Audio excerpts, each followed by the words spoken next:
ਸਤਿ ਸ਼੍ਰੀ ਅਕਾਲ। ਤੁਸੀਂ ਜੁੜੇ ਹੋਏ ਹੋ ਪੰਜਾਬੀ ਰੇਡੀਓ ਐਸੇ ਦੇ ਨਾਲ ਤੇ ਮੈਂ ਹਾਂ ਪ੍ਰਵੀਨ ਸ਼ਰਮਾ ਲੈ ਕੇ ਹਾਜ਼ਰ ਹਾਂ ਪ੍ਰੋਗਰਾਮ ਖਬਰ ਤੇ ਨਜ਼ਰ। ਪੰਜਾਬੀ ਰੇਡੀਓ ਐਸੇ ਨੂੰ ਇਸ ਵੇਲੇ ਤੁਸੀਂ AM FM ਸਟੇਸ਼ਨਸ ਦੇ ਨਾਲ ਰੇਡੀਓ ਸੈੱਟ ਤੇ ਨੈੱਟ ਤੇ mobile app social media platforms Facebook YouTube ਤੇ ਸੁਣ ਰਹੇ ਹੋ ਦੇਖ ਰਹੇ ਹੋ। ਸਾਰੇ ਹੀ ਦਰਸ਼ਕਾਂ ਦਾ ਸਵਾਗਤ ਹੈ। ਪ੍ਰੋਗਰਾਮ ਦੇ ਵਿੱਚ ਕਈ ਅਹਿਮ ਖਬਰਾਂ ਨੂੰ ਲੈ ਕੇ ਚਰਚਾ ਕਰਨ ਦੇ ਲਈ ਮੇਰੇ ਨਾਲ ਜੁੜ ਚੁੱਕੇ ਨੇ ਪੰਜਾਬ ਤੋਂ ਪੱਤਰਕਾਰ ਦੀਪਕ ਸ਼ਰਮਾ ਚਨਾਰਥਲ ਜੀ। ਉਹਨਾਂ ਦਾ ਸਵਾਗਤ ਕਰਾਂਗੇ ਪਹਿਲਾਂ, ਫਿਰ ਕਰਾਂਗੇ ਕਿ ਅਹਿਮ ਖਬਰਾਂ ਨੂੰ ਲੈ ਕੇ ਚਰਚਾ। ਸ਼ਰਮਾ ਜੀ, ਸਤਿ ਸ਼੍ਰੀ ਅਕਾਲ ਜੀ। ਸਵਾਗਤ ਹੈ ਜੀ ਪੰਜਾਬੀ ਰੇਡੀਓ ਐਸੇ ਤੇ। ਸਤਿ ਸ਼੍ਰੀ ਅਕਾਲ ਪ੍ਰਵੀਨ ਜੀ, ਸਾਰੇ ਦਰਸ਼ਕਾਂ ਨੂੰ ਸਰੋਤਿਆਂ ਨੂੰ ਮੇਰੀ ਪਿਆਰ ਭਰੀ ਸਤਿ ਸ਼੍ਰੀ ਅਕਾਲ ਜੀ। ਪ੍ਰੋਗਰਾਮ ਦੇ ਵਿੱਚ ਅੱਗੇ ਵਧਣ ਤੋਂ ਪਹਿਲਾਂ ਧੰਨਵਾਦ ਕਰਦੇ ਚਲੀਏ ਸਪਾਂਸਰਸ ਦਾ, ਜਿਹੜੇ ਜ਼ਰੀਆ ਬਣਦੇ ਨੇ ਇਹਨਾਂ ਪ੍ਰੋਗਰਾਮਾਂ ਨੂੰ ਤੁਹਾਡੇ ਤੱਕ ਪਹੁੰਚਾਉਣ ਦੇ ਲਈ। ਖਾਲਸਾ ਇੰਸ਼ੋਰੈਂਸ ਏਜੰਸੀ ਵਾਲੇ, ਜਿਨ੍ਹਾਂ ਤੋਂ ਤੁਸੀਂ ਹਰ ਤਰੀਕੇ ਦੀ ਇੰਸ਼ੋਰੈਂਸ ਲੈ ਸਕਦੇ ਹੋ। ਇੰਸ਼ੋਰੈਂਸ ਬਾਰੇ ਪਤਾ ਕਰਨ ਦੇ ਲਈ ਉਹਨਾਂ ਦਾ ਨੰਬਰ ਹੈ 408 272 2500। ਕਵਰਡ ਕੈਲੀਫੋਰਨੀਆ, ਓਬਾਮਾ ਕੇਅਰ ਤੇ ਮੈਡੀਕੇਅਰ ਨੂੰ ਲੈ ਕੇ ਅਮਰੀਕਾ ਭਰ ਦੇ ਵਿੱਚ ਇਹ ਸੇਵਾਵਾਂ ਦਿੰਦੇ ਨੇ। ਕਿਸੇ ਵੀ ਤਰ੍ਹਾਂ ਦੀ ਪਾਲਿਸੀ ਦਾ ਚੇਂਜ ਕਰਵਾਉਣ ਦੇ ਲਈ, ਪਾਲਿਸੀ ਦੇ ਵਿੱਚ ਚੇਂਜ ਕਰਵਾਉਣ ਦੇ ਲਈ ਜਾਂ ਇਹਨਾਂ ਸੇਵਾਵਾਂ ਦਾ ਲਾਭ ਉਠਾਉਣ ਦੇ ਲਈ ਅੱਜ ਹੀ ਡਾਇਲ ਕਰੋ 408 272 2500। ਟਰਕੀਅਨ ਇਮੀਗ੍ਰੇਸ਼ਨ ਲਾ ਫਰਮ ਵਾਲੇ ਜੇ ਟਰਕੀਅਨ ਅਟਾਰਨੀ ਟਰਕੀਅਨ ਦੇ ਨਾਲ ਤੁਸੀਂ US ਇਮੀਗ੍ਰੇਸ਼ਨ ਬਾਬਤ ਕੋਈ ਵੀ ਸਲਾਹ ਕਰਨੀ ਹੈ ਜਾਂ ਉਹਨਾਂ ਤੋਂ ਕੋਈ ਸਵਾਲ ਪੁੱਛਣਾ ਤਾਂ ਉਹਨਾਂ ਦਾ ਨੰਬਰ ਹੈ 415 909 0503। ਗੁਰਦੀਪ ਸਿੰਘ ਬਿਰਦੀ ਕਲੋਬੀ, Satnam Singh Shergill Selma, Jagtar Singh Anandpuri Fremont, Surjit Singh Chahal Yuba City, Gurdeep Singh Gill ਤੇ ਪਰਿਵਾਰ Yuba City, Mandeep Singh, Sarabjit Kaur San Jose, Manjit Singh San Jose, ਅਬੇ Sacramento, Miri Piri Seva society Fresno ਤੇ ਜੱਸੀ ਗਿੱਲ ਬੇਕਰਸਫੀਲਡ ਤੋਂ। ਇਹਨਾਂ ਸਾਰੇ ਹੀ ਸਪਾਂਸਰਸ ਦਾ ਬਹੁਤ ਬਹੁਤ ਧੰਨਵਾਦ। ਤੇ ਜੇਕਰ ਤੁਸੀਂ ਵੀ ਇਹਨਾਂ ਪ੍ਰੋਗਰਾਮਾਂ ਨੂੰ ਸਪਾਂਸਰ ਕਰਨਾ ਚਾਹੁੰਦੇ ਤਾਂ ਸਟੂਡੀਓ ਦਾ ਨੰਬਰ ਹੈ 408 272 5200। ਸ਼ਰਮਾ ਜੀ, ਖਬਰਾਂ ਦੇ ਵੱਲ ਆਈਏ ਤੇ ਸ਼ੁਰੂਆਤ ਕਰੀਏ ਵਿਧਾਨ ਸਭਾ ਤੋਂ। ਆਮ ਹੀ ਆਪਾਂ ਇਹ ਚਰਚਾ ਕਰਦੇ ਹਾਂ ਕਿ ਵਿਧਾਨ ਸਭਾ ਲੋਕਾਂ ਦੇ ਮਸਲਾਤ ਨੂੰ ਹੱਲ ਕਰਨ ਦੇ ਲਈ ਹੁੰਦੀ ਹੈ। ਵਿਧਾਨ ਸਭਾ ਦੇ ਵਿੱਚ ਲੋਕਾਂ ਦੇ ਮਸਲੇ ਵਿਚਾਰੇ ਜਾਂਦੇ ਨੇ, ਪਾਲਿਸੀਆਂ ਘੜੀਆਂ ਜਾਂਦੀਆਂ ਨੇ ਤੇ ਸਰਕਾਰਾਂ ਫਿਰ ਉਹਨਾਂ ਦਾ ਹੱਲ ਕਰਦੀਆਂ ਨੇ। ਜਿੱਥੇ ਲੱਗਦਾ ਕਿ ਸਰਕਾਰ ਵੋਟ ਬੈਂਕ ਦੀ ਰਾਜਨੀਤੀ ਕਰਦੀ ਹੈ ਜਾਂ ਇਹ ਪਾਲਿਸੀ ਲੋਕ ਹਿੱਤ ਦੇ ਵਿੱਚ ਨਹੀਂ, ਤਾਂ ਵਿਰੋਧੀ ਧਿਰਾਂ ਉਹਦਾ ਵਿਰੋਧ ਕਰਦੀਆਂ ਨੇ। ਪਰ ਜੇ ਪੰਜਾਬ ਦੀ ਵਿਧਾਨ ਸਭਾ, ਵੈਸੇ ਤਾਂ ਸਾਰੇ ਦੇਸ਼ ਦੀਆਂ ਵਿਧਾਨ ਸਭਾ ਲੋਕ ਸਭਾ ਇੱਕੋ ਹੀ ਗੱਲ ਹੈ, ਜਿੱਥੋਂ ਦੀ ਮਰਜ਼ੀ ਰਾਜ ਸਭਾ ਦੇ ਵਿੱਚ ਤੁਸੀਂ ਕਾਰਵਾਈ ਚੱਕ ਲਓ। ਪਰ ਜੇ ਪੰਜਾਬ ਦੀ ਵਿਧਾਨ ਸਭਾ ਜਿਹੜੀ ਹੁਣ ਚੱਲ ਰਹੀ ਹੈ ਉਹਦੀ ਜੇ ਗੱਲ ਕਰੀਏ ਤਾਂ ਉੱਥੇ ਕਹਿੰਦੇ ਬੰਦੇ ਕੁੱਕੜਾਂ ਵਾਂਗੂ ਲੜੇ ਆ। ਬਿਲਕੁਲ ਪ੍ਰਵੀਨ ਜੀ, ਪੰਜਾਬ ਦੀ ਵਿਧਾਨ ਸਭਾ ਦੇ ਹਵਾਲਿਆਂ ਜੇਕਰ ਆਪਾਂ ਗੱਲ ਕਰੀਏ ਤਾਂ ਇਸ ਤੋਂ ਪਹਿਲਾਂ ਵੀ ਤਕਰਾਰ ਹੁੰਦੀ ਰਹੀ ਹੈ, ਬਹਿਸ ਹੁੰਦੀ ਰਹੀ ਹੈ, ਤਿੱਖੀ ਨੁਕਤਾਚੀਨੀ ਹੁੰਦੀ ਰਹੀ ਹੈ ਨਾ। ਕਈ ਵਾਰ ਮਰਿਆਦਾ ਵੀ ਭੰਗ ਹੁੰਦੀ ਰਹੀ ਹੈ, ਸ਼ਬਦਾਂ ਦੀ ਚੋਣ ਨੂੰ ਲੈ ਕੇ ਵੀ ਸਵਾਲ ਹੁੰਦੇ ਰਹੇ ਨੇ। ਪਰ ਕੱਲ ਜੋ ਨਜ਼ਾਰਾ ਸੀਗਾ ਉਹ ਇੱਕ ਵੱਖਰੇ ਤਰ੍ਹਾਂ ਦਾ ਮਤਲਬ ਪੰਜਾਬ ਦੀ ਵਿਧਾਨ ਸਭਾ 'ਚ ਦ੍ਰਿਸ਼ ਦੇਖਣ ਨੂੰ ਮਿਲਿਆ ਕਿ ਅਸੀਂ ਜਿਹੜੇ ਆਪਣੇ ਚੁਣੇ ਹੋਏ ਨੁਮਾਇੰਦੇ, ਆਪਣੇ MLA ਜਿਹੜੇ ਸਾਨੂੰ ਲੱਗਦਾ ਕਿ ਲੈ ਵੀ ਇਹ ਕਮਾਲ ਦੇ ਇਨਸਾਨ ਸਾਬਤ ਹੋਣਗੇ, ਉਹ ਜਾ ਕੇ ਉੱਥੇ ਪੰਜਾਬ ਦੇ ਕਾਨੂੰਨ ਘਾੜੇ ਬਣਨਗੇ, ਉਹ ਪੰਜਾਬ ਦੇ ਮਸਲੇ ਹੱਲ ਕਰਨ ਲਈ ਕੋਈ ਗੱਲ ਕਰਨਗੇ, ਉਹ ਪੰਜਾਬ ਨੂੰ ਆਰਥਿਕ ਮਜ਼ਬੂਤੀ ਦੇਣ ਦੀ ਗੱਲ ਕਰਨਗੇ, ਪੰਜਾਬ ਦੀ ਕਿਸਾਨੀ ਜਵਾਨੀ ਨੂੰ ਸੰਭਾਲਣ ਦਾ ਕੋਈ ਗੱਲ ਕਰਨਗੇ, ਜਾਂ ਉਹ ਪੰਜਾਬ ਦੇ ਲਈ ਕੋਈ ਨਵੀਆਂ ਯੋਜਨਾਵਾਂ ਲੈ ਕੇ ਆਉਣਗੇ, ਆਪੋ ਆਪਣੇ ਹਲਕਿਆਂ ਦੇ ਵਿੱਚ ਕੀ ਹੋ ਸਕਦਾ ਉਹਦੇ ਤੇ ਚਰਚਾ ਕਰਨਗੇ। ਪਰ ਉਹਦੇ ਬਜਾਏ ਉਹ ਤਾਂ ਗੱਲ ਕੁੱਕੜਾਂ ਵਾਂਗ ਲੜ ਰਹੇ ਸੀ। ਜੋ ਦ੍ਰਿਸ਼ ਕੱਲ ਦੇਖਣ ਨੂੰ ਮਿਲਿਆ, ਸੱਤਾਧਾਰੀ ਧਿਰ ਤੋਂ ਲੈ ਕੇ ਵਿਰੋਧੀ ਧਿਰ ਤੱਕ ਤੂੰ ਮੈਂ ਤਕਰਾਰ, ਬਹਿਸਬਾਜ਼ੀ, ਉਹਦੇ ਵਿੱਚ ਨਾ ਕਿਤੇ ਦਲੀਲ ਸੀ, ਨਾ ਕਿਤੇ ਅੰਕੜੇ ਸੀ, ਨਾ ਕਿਤੇ ਤੱਥ ਸੀ, ਨਾ ਕਿਤੇ ਕੋਈ ਸੰਵਿਧਾਨ ਦਾ ਪੱਖ ਸੀ। ਸੋ ਉਹ ਮੈਨੂੰ ਸਮਝ ਨਹੀਂ ਆਇਆ ਕਿ ਇਹ ਚੁਣੇ ਹੋਏ ਨੁਮਾਇੰਦਿਆਂ ਦਾ ਇਹੋ ਜਿਹਾ ਵਤੀਰਾ ਹੋਣਾ ਚਾਹੀਦਾ। ਪ੍ਰਵੀਨ ਜੀ, ਕੱਲ ਕੋਈ ਨਾ ਤਾਂ ਰੋਸ ਰੈਲੀ ਸੀ, ਉਹ ਨਾ ਕੋਈ ਉਹ ਧਰਨਾ ਮੁਜ਼ਾਹਰਾ ਸੀ, ਨਾ ਤੁਹਾਡੀ ਪਾਰਟੀ ਦਾ ਕੋਈ ਪ੍ਰਚਾਰ ਦਾ ਪ੍ਰੋਗਰਾਮ ਸੀ। ਤੁਸੀਂ ਪੰਜਾਬ ਦੀ ਵਿਧਾਨ ਸਭਾ 'ਚ ਖੜੇ ਹੋ। ਹਾਂ ਬਿਲਕੁਲ। ਉਸ ਸਥਾਨ ਦਾ ਜੇ ਰੁਤਬਾ ਵੀ ਤੁਸੀਂ ਨਹੀਂ ਬਰਕਰਾਰ ਰੱਖ ਸਕਦੇ, ਫਿਰ ਹੱਦ ਦਰਜੇ ਦੀ ਹੈ। ਨਵੇਂ ਤਾਂ ਨਵੇਂ, ਪੁਰਾਣਿਆਂ ਤੋਂ ਸਮਝ ਆਉਣੀ ਚਾਹੀਦੀ ਸੀ ਮਾੜੀ ਮੋਟੀ। ਕਿਸੇ ਨੇ ਕੋਈ ਲਾਸ਼ਰਮ ਨਹੀਂ ਰੱਖੀ। ਸੋ ਸਭ ਕੁਛ ਇੱਕੋ ਜਿਹਾ ਸੀ। ਜਿਹੋ ਜਿਹਾ ਉੱਤੇ ਕੱਲ ਵਰਤਾਰਾ ਵਾਪਰਿਆ, ਬੇਸ਼ੱਕ ਮੁੱਦਾ ਕਹਿੰਦੇ ਜੀ ਪੰਜਾਬ ਦੇ ਅਮਨ ਕਾਨੂੰਨ ਦਾ, ਮੁੱਦਾ ਪੰਜਾਬ ਦੇ ਭ੍ਰਸ਼ਟਾਚਾਰ ਦਾ, ਤੇ ਫਿਰ ਕਹਿੰਦੇ ਜੀ ਸਾਰੇ ਫੜੇ ਜਾਣਗੇ, ਕਿਸੇ ਨੂੰ ਨਹੀਂ ਬਖਸ਼ਾਂਗੇ, ਹੈ ਨਾ। ਜਦੋਂ ਇਸ ਹਵਾਲੇ ਨਾਲ ਚਰਚਾ ਸ਼ੁਰੂ ਹੋਈ, ਅਸਲ ਦੇ ਵਿੱਚ ਹੋਇਆ ਕੀ ਕਿ ਪ੍ਰਤਾਪ ਸਿੰਘ ਬਾਜਵਾ ਜਿਹੜੇ ਵਿਰੋਧੀ ਧਿਰ ਦੇ ਲੀਡਰ ਨੇ, ਉਹਨਾਂ ਨੇ ਰਾਘਵ ਚੱਡਾ ਦੇ ਹਵਾਲੇ ਨਾਲ ਇੱਕ ਟਿੱਪਣੀ ਕਰਤੀ ਜੀ। ਤੇ ਜਿੱਦਾਂ ਹੀ ਉਹ ਟਿੱਪਣੀ ਕੀਤੀ ਤੇ ਮੁੱਖ ਮੰਤਰੀ ਸਾਹਿਬ ਨੂੰ ਸੱਤੇ ਕੱਪੜੀ ਅੱਗ ਲੱਗ ਗਈ। ਤੇ ਉਹ ਕਹਿੰਦੇ ਜੀ ਖੜੇ ਹੋ, ਕਹਿੰਦੇ ਮੇਰੇ ਕੱਪੜਿਆਂ ਤੇ ਦਾਗ ਤਾਂ ਹੋ ਸਕਦੇ ਨੇ, ਹੈ ਨਾ, ਪਰ ਮਤਲਬ ਕਿ ਇਹ ਉਹ ਧੱਬੇ ਨਹੀਂ ਗਏ, ਕਹਿੰਦੇ ਠੀਕ ਹੈ, ਕਿ ਜਿਹੜੇ ਮਿਟਣੇ ਨਾ। ਸੋ ਇਸ ਲਈ ਕਹਿੰਦੇ ਕਿ ਅਜਿਹਾ ਮੈਂ ਕੋਈ ਕੰਮ ਨਹੀਂ ਕੀਤਾ। ਤੇ ਪ੍ਰਤਾਪ ਬਾਜਵਾ ਕਹਿੰਦਾ ਤੁਸੀਂ ਜਿਹੜੀ ਕਮੀਜ਼ ਦੀ ਗੱਲ ਕਰਦੇ ਹੋ, ਮੇਰੀ ਕਮੀਜ਼ ਤੇ ਦਾਗ ਹੈਗੇ ਨੇ, ਧੱਬੇ ਨਹੀਂ ਹੈਗੇ। ਕਹਿੰਦੇ ਕਿ ਉਹ ਕਮੀਜ਼ ਫੱਟਣ ਨੂੰ ਫਿਰਦੀ ਆ। ਤੇ ਛੇਤੋ ਮਤਲਬ ਇਹਦਾ ਕੀ ਮਤਲਬ ਹੈ ਕਿ ਇਹ ਉਹੀ ਗੱਲ ਹੈ ਜਿਹੜੀ ਆਮ ਆਦਮੀ ਪਾਰਟੀ ਦੇ ਲੀਡਰ ਕਹਿੰਦੇ ਨੇ ਕਿ ਹਾਂ ਜੀ ਸਾਡੇ MLA ਨੂੰ ਤੋੜਨ ਦੀ ਕੋਸ਼ਿਸ਼ ਹੋ ਰਹੀ ਹੈ, ਖਰੀਦੇ ਜਾਣਗੇ ਜੀ ਸਰਕਾਰ। ਕੀ ਇਹੋ ਜਿਹਾ ਕੋਈ ਸੁਨੇਹਾ ਮਿਲ ਗਿਆ ਪ੍ਰਤਾਪ ਬਾਜਵੇ ਨੂੰ? ਪਤਾ ਲੱਗ ਗਿਆ ਕਿ ਹਾਂ BJP ਨੇ ਸਰਕਾਰ ਤੋੜ ਸਕਦੀ ਹੈ ਜਾਂ ਆਪ ਹੀ ਟੁੱਟ ਸਕਦੇ ਨੇ? ਇਹ ਤੋਂ ਕੀ ਭਾਵ ਹੈ? ਪਰ ਫਿਰ ਮਾਮਲਾ ਸੁਖਪਾਲ ਖਹਿਰਾ ਦਾ ਵੀ ਆਇਆ ਜੀ। ਸੁਖਪਾਲ ਖਹਿਰਾ ਨੇ LPU ਯੂਨੀਵਰਸਿਟੀ ਵਾਲੇ ਦੇ ਵਾਈਸ ਚਾਂਸਲਰ ਦੇ ਹਵਾਲੇ ਨਾਲ, ਹੈ ਨਾ, ਉੱਥੇ ਚਾਂਸਲਰ ਦੇ ਹਵਾਲੇ ਨਾਲ ਜਾਂ ਉਹਨਾਂ ਦੀ ਯੂਨੀਵਰਸਿਟੀ ਵੱਲੋਂ ਜ਼ਮੀਨ ਕਬਜ਼ਾਉਣ ਦੇ ਮਾਮਲੇ ਨਾਲ, ਜਾਂ ਫਿਰ ਉਹਨਾਂ ਨੇ ਸੰਤ ਬਲਵੀਰ ਸਿੰਘ ਸੀਚੇਵਾਲ ਕਹਿੰਦੇ ਵੀ ਉਂਗਲੀ ਕੀਤੀ ਉਹਨਾਂ ਦੇ ਹਵਾਲੇ ਨਾਲ ਵੀ ਕਿ ਇਹ ਨਜਾਇਜ਼ ਕਬਜ਼ੇ ਕਦੋਂ ਛਡਾਉਂਗੇ ਜੀ। ਤੇ ਉਸ ਮੁੱਦੇ ਤੇ ਫਿਰ ਸਾਫ਼ ਕਿਹਾ ਮੁੱਖ ਮੰਤਰੀ ਭਗਵੰਤ ਮਾਨ ਨੇ ਕਿ ਕਿਹੜਾ ਖਹਿਰਾ ਉਹ ਜਿਹੜਾ ਕਦੇ ਇੱਧਰ ਕਦੇ ਉੱਧਰ ਕਦੇ ਉੱਥੇ ਇਹਦੇ ਸਵਾਲ ਦਾ ਜਵਾਬ ਕੋਈ ਨਹੀਂ, ਜਵਾਬ ਨਹੀਂ ਦੇਣਾ। ਕੀ ਜਵਾਬ ਸੀ ਨਹੀਂ ਜਾਂ ਜਵਾਬ ਦਿੱਤਾ ਨਹੀਂ ਗਿਆ? ਸੁਖਪਾਲ ਖਹਿਰੇ ਨੇ 10 ਪਾਰਟੀਆਂ ਬਦਲੀਆਂ ਹੋਣ ਜੀ, ਸਵਾਲ ਇਹ ਹੈ ਕਿ ਉਹ ਇਸ ਸਮੇਂ ਐਮਐਲਏ ਤਾਂ ਹੈ, ਪੰਜਾਬ ਦੀ ਵਿਧਾਨ ਸਭਾ ਦਾ ਮੈਂਬਰ ਤਾਂ ਹੈ, ਬਿਲਕੁਲ, ਤੇ ਜੇ ਉਹਨੇ ਸਵਾਲ ਪੁੱਛਿਆ ਤੁਸੀਂ ਜਵਾਬ ਦੇ ਦਿਓ। ਇਹ ਇੱਕ ਚੰਗਾ ਨੁਕਤਾ ਕਿ ਰਾਜਪਾਲ ਸਵਾਲ ਪੁੱਛੇ ਤਾਂ ਉਹਨੂੰ ਵੀ ਅਸੀਂ ਜਵਾਬ ਨਹੀਂ ਦੇਣਾ, ਵਿਰੋਧੀ ਧਿਰ ਦਾ ਕੋਈ ਲੀਡਰ ਸਵਾਲ ਪੁੱਛ ਲਵੇ ਅਸੀਂ ਉਹਨੂੰ ਵੀ ਜਵਾਬ ਨਹੀਂ ਦੇਣਾ ਜੀ। ਇਹ ਵੱਖਰੀ ਗੱਲ ਹੈ ਕਿ ਬਾਜਵਾ ਜਿਹੜੀ ਕਾਂਗਰਸ ਆਪਣਾ ਸੁਖਪਾਲ ਖਹਿਰਾ ਜਿਹੜੀ ਕਾਂਗਰਸ ਦਾ ਹੇਜ ਜਿਤਾਉਂਦਾ, ਕਦੇ ਉਸੇ ਦੇ ਖਿਲਾਫ ਵੀਡੀਓ ਵੀ ਬਣਾਉਂਦਾ ਰਿਹਾ, ਕਦੇ ਉਹਨਾਂ ਦੀ ਪੋਸਟਾਂ ਵੀ ਪਾਉਂਦਾ ਰਿਹਾ, ਸੋ ਫਿਰ ਕੱਲ ਜਾ ਕੇ ਉਹਨਾਂ 'ਚ ਬੈਠ ਵੀ ਗਏ। ਇਹ ਵੱਖਰੀ ਗੱਲ ਹੈ, ਪਰ ਉਹ ਐਮਐਲਏ ਤਾਂ ਹੈ ਨਾ। ਤੇ ਹੁਣ ਤੁਸੀਂ ਰਾਜਪਾਲ ਵਾਲਾ ਦਾ ਫਾਰਮੂਲਾ ਇੱਥੇ ਲਾਗੂ ਨਹੀਂ ਕਰ ਸਕਦੇ ਕਿ ਰਾਜਪਾਲ ਤਾਂ ਨੂੰ ਮੈਂ ਜਵਾਬ ਦੇ ਨਹੀਂ, ਮੈਂ 3 ਕਰੋੜ ਲੋਕਾਂ ਨੂੰ ਜਵਾਬ ਦਿਆਂ। ਸੋ ਜਿਹੜੇ 3 ਕਰੋੜ ਲੋਕਾਂ ਦੇ ਵਿੱਚੋਂ ਇੱਕ ਹਲਕੇ ਦੀ ਨੁਮਾਇੰਦਗੀ ਤੁਸੀਂ ਕਰਦੇ ਹੋ, ਉਸੇ ਚੋਂ ਅਗਲਾ ਕਰਦਾ।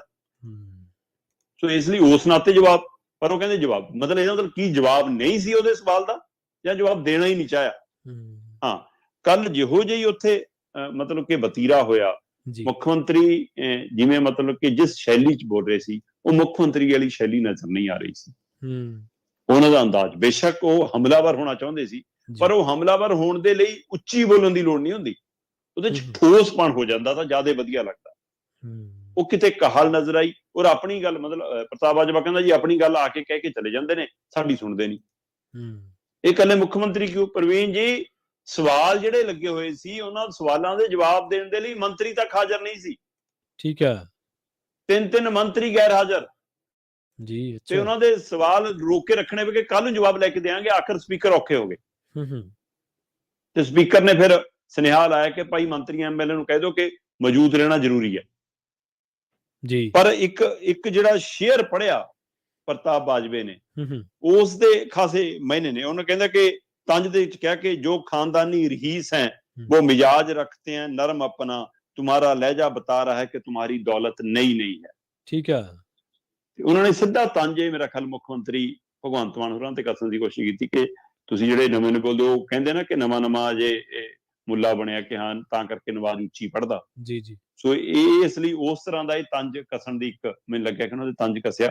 पर भगवंत मान ने जिहड़े मोड़वे जवाब दिते, सवाल कीते, उही जवाब उन्हां दे जवाब भी सी, उह सवाल भी सी। ਉਹਨਾਂ ਦਾ ਕੋਈ ਤਰਕ ਫਿਰ ਉਹਨਾਂ ਦੀ ਕਾਢ ਕੋਈ ਪ੍ਰਤਾਪ ਬਾਜਵੇ ਕੋਲ ਵੀ ਨਹੀਂ ਸੀ, ਉਹ ਕਾਂਗਰਸ ਕੋਲ ਵੀ ਨਹੀਂ ਸੀ।